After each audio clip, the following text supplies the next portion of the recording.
What do we have here, man? We got a Quartermaster. Does anybody know what a Quartermaster even is? A Quartermaster is a knife company. Got its start quite a few years ago. And supposedly USA made knives. Now, therein lies the first controversy. They were accused of having their knives made elsewhere, outside the US. So, you know, they are accused of being not USA made knives. And that's sad because they're pretty cool, pretty interesting knives. Now this particular one I got sort of given to me, sort of, and man, it is a beater. It is titanium on this side, and it looks like it maybe never had a washer protecting the titanium from getting beat up. I'm not sure.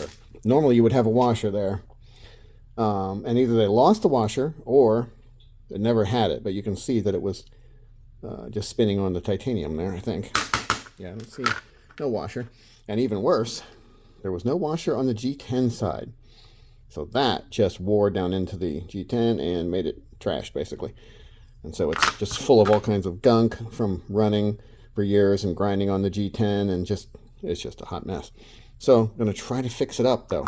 And I think it will work okay with the bearings being without a washer on the titanium side. I think there's enough room there for it to support the blade on that side, I think.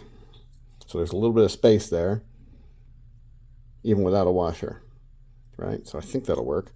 But on the other side, it's literally so worn in that the blade is just rubbing on the G10 part and just making a mess. It's horrible.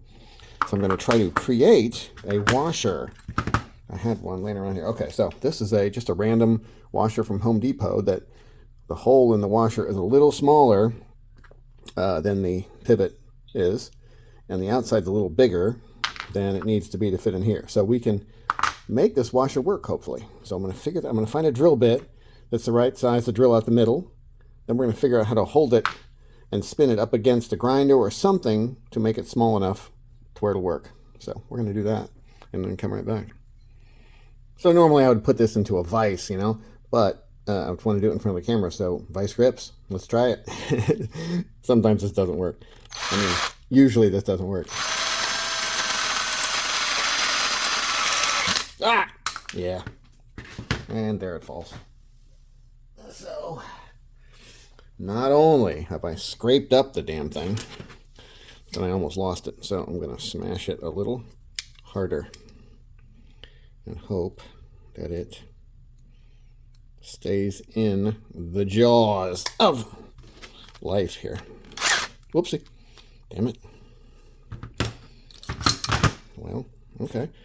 It went through. Okay, so we got that now. Now we have to make the outside smaller. And one way to do that is you just leave it right on the drill like this because it's spinning it around. So we'll see. Sometimes you have to jam a little piece up in between the drill bit and the piece and see if that holds it still. Uh-oh, missing a bearing. No, there it is. Okay. So now I'm going to jam a couple of little pieces of cardboard. This is so hack, man. But yeah, sometimes it works. Sometimes it does. Sometimes it doesn't. So I'm going to jam a couple little pieces. You could use like toothpicks. Toothpicks would work. So I'm just jamming something in here so that the piece doesn't spin. All right, I can't find anything. So I'm just going to take this guy and spin it while I hold it up against the sander. But I can't do that on the camera. So I think I got it pretty close here. I put it on this drill bit and then put tape on either side so it couldn't spin off, and then just spun it up against the sanding belt. So it's a lot smaller now in diameter. And then the inside's the same diameter as this drill bit, which should fit over the pivot. So let's find out if we did it right or if I totally fucked up and made it way too small or left it too big, and then I got to retape it on there or whatever.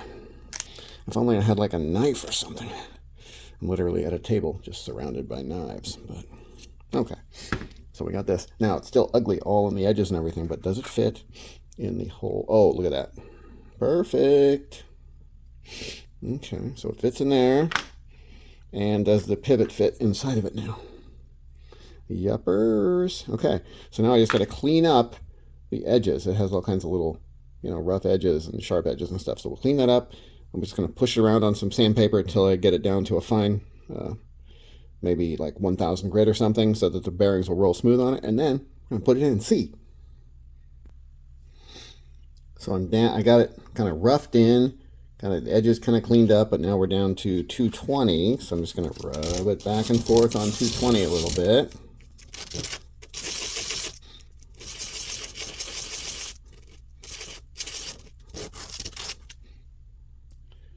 Yeah, that looks okay. Let me see if this side might be better. One side has a little bit of a dip in it where I sanded it too much on one corner. So if I can use the other side, that might be better. Because it got a little flatter.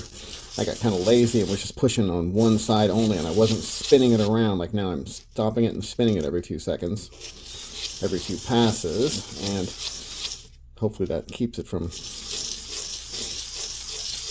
getting ground on one side only. If you can see, it has on this side, the side that's up, it has a little flat spot right there. I think on this side, no flat spots. So just going to keep working this. I'll put this side into the G10, the side that has a little funky flat spot like this. And then the other side will be the side up toward the bearings. And if I can get that side nice and smooth on 220, and then work my way up,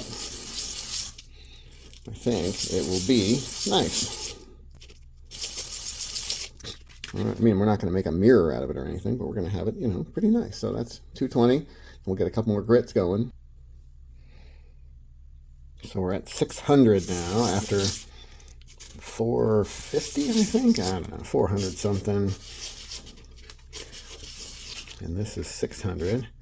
I think we'll just jump right up to 1,000 after this and call it a day, because it's going pretty fast. Such a small little piece that even at the higher grits, you can sand it pretty quick. If I was doing a whole handle or a blade or something, it would take, you'd want to do more steps. But I think this guy's going to be, oh yeah, that's pretty nice. So hit 1,000. Nice, fresh, clean 1,000 too. That usually works pretty fast. So, all right, here we go. Last little bit. All right. Boy, the 1,000 is very grippy. A lot of bumps going on here. I don't know if there's something on the table. You can feel them now with the, whoopsie, gonna do the right side. You can feel the bumps more now with the finer paper. Probably just natural bumps in the wood. I don't know, although I don't feel it now, so there's probably a little something sitting on there. Okay, we're getting there. That's pretty good. I think we're going to hit it a few more little circles and then call it good. Because, I mean, this is probably going to be the smoothest surface on this, kind of beatery knife.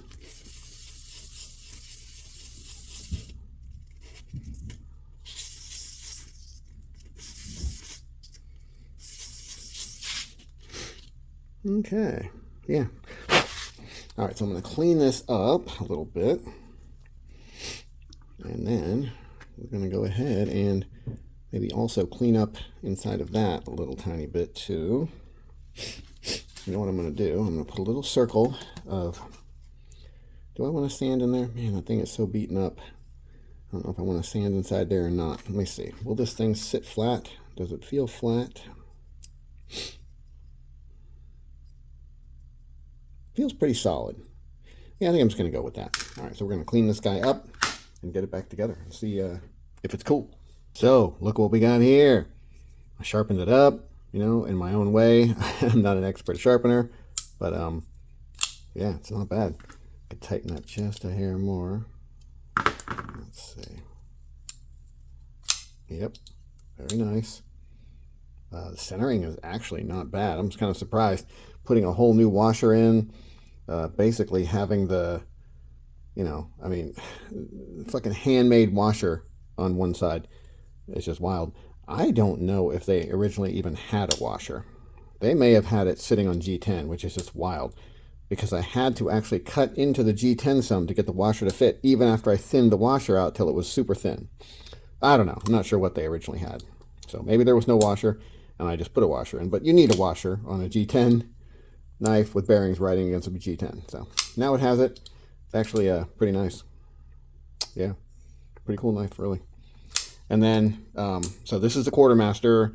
I forget which. I think it's a Mr. Roper, but then it's a different version of the Mr. Roper. I don't know, man. Whoopsie.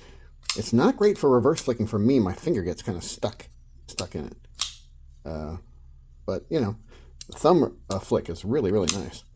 What is the steel? I feel like it's supposed to be S35 on the other one.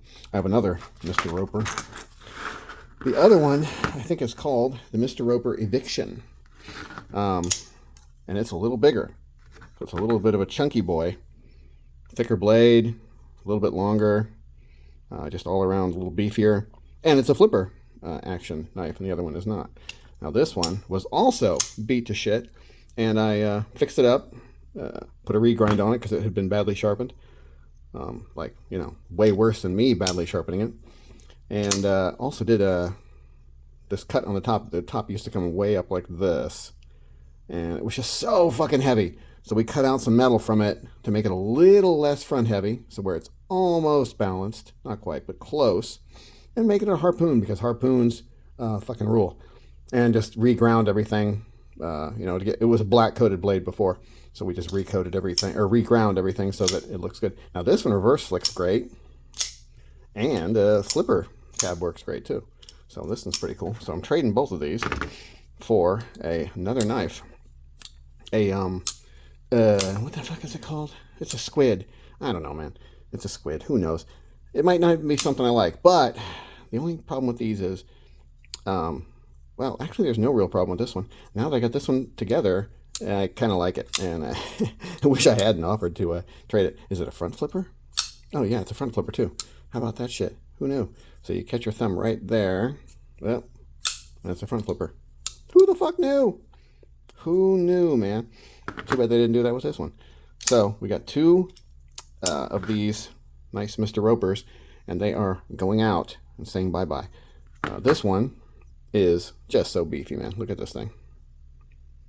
And this was all black. All the hardware was black before. So just kind of made it silver to spice it up, I guess. And I thought this one was more the budget one. I think it probably is. It was probably a little cheaper, but I don't think it was a budget one, because it actually says it's actually numbered. Manufacturer. Oh, it was made in 2015. Holy shit, I didn't know these were that old. I didn't notice that before. So apparently it's 176 of 300, supposedly. Who knows?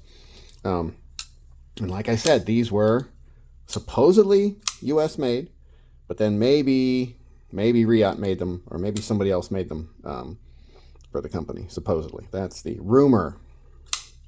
Or maybe there was proof of it. I don't know. It was something like one of the knife forums somehow somebody got a hold of like a bill of lading or something, that knives were coming in to their warehouse or to their shop or something. But then they posted pictures of their shop with lots of machinery and stuff. I don't know, man. Who knows? But supposedly they're U.S. made. Who knows? But these are both pretty cool knives, and I might miss this one. This one is not off balanced. The balance on it's pretty good. It's got some little bits of metal on it here and there that probably need to be cleaned out, but I'm a bit lazy at the moment. It's titanium frame. Now the pocket clip is steel. This one might be a steel clip too, but I thought this one was tie. Like it's just a little bit better model, I guess, or something. Both are titanium frame locks with the steel insert, lock bar insert. So I don't know why they would put a lock bar insert and not put a washer in it. So I bet they had a washer, but it was super, super thin, like a real, real thin washer, like way thinner than the one I used. So, which would be weird, but I mean, you know, you can do that. And then someone took it apart and they lost the washer. So I had to make a new one. No big deal. So it's working good. Yeah, I mean, that's really fucking smooth, really. So the Ropers. Oh, and if you don't know what the Mr. Roper is, it is a reference to the 70s, maybe it was an 80s, show, and it was called 3's Company. So check out 3's Company and see who Mr. Roper is. I don't know why you would name your knife after the annoying Mr. Roper, who was always cock-blocking the dude who lived with the 2 chicks in the show. But that's what they did. This episode of Pry Bar Knives brought to you by 3's Company. What are 3 young people to do in the late 70s when California rent prices are out of control? Jack, Janet, and Chrissy decide to move in together. Platonically, of course. But their prude landlord, Mr. Roper, is not about that life. So the trio figure out a loophole. Pretend Jack is gay. Now Jack has to pretend he likes dudes every time Mr. Roper is around. The jokes basically tell themselves. So check out 3's Company Thursdays at 3 a.m. on Pluto. Down at our rendezvous, 3's Company too. So I recorded this, right off my TV screen. So it's not going to be, the clearest. You can listen for the words and stuff, and see little examples of how Mr. Roper is on the show. He's kind of a curmudgeon. He's always trying to shut down a party, but Jack's, trying to party and trying to, get some chicks, even though he's supposed to be gay, so he's got to act gay when Mr. Roper's around. Anyway, well, we'll let the show go from here. He's a nice guy. Oh, that's a nice one. That's a beauty. Listen, why don't you guys do something quiet tonight, like do each other's hair? Mr. Roper, why don't you just join us for a drink, loosen up, have some fun? I'm not here to have fun. I'm here because I want to go to bed. I'm sorry, it's not that kind of a party. Mrs. Roper hadn't taken a sleeping pill. She'd be up here complaining too. Hello, Mr. Roper. I do hope you can stay. Maybe just for a minute. So, the old cheating horn dog that Mr. Roper is, he decides to hang around the party here and, try to, score. It's not, I don't know what he's doing, man. Freaking old shit. But, so, then Jack sends this other chick over to keep him busy so that Jack can get with the redhead, I think, is what's happening. And then, Mr. Roper is going to be busy doing that. He won't be shutting down their party. And you can see where the hilarity comes from in the show. It's just good times. Good times. I mean, that's another show. But this one is 3's Company.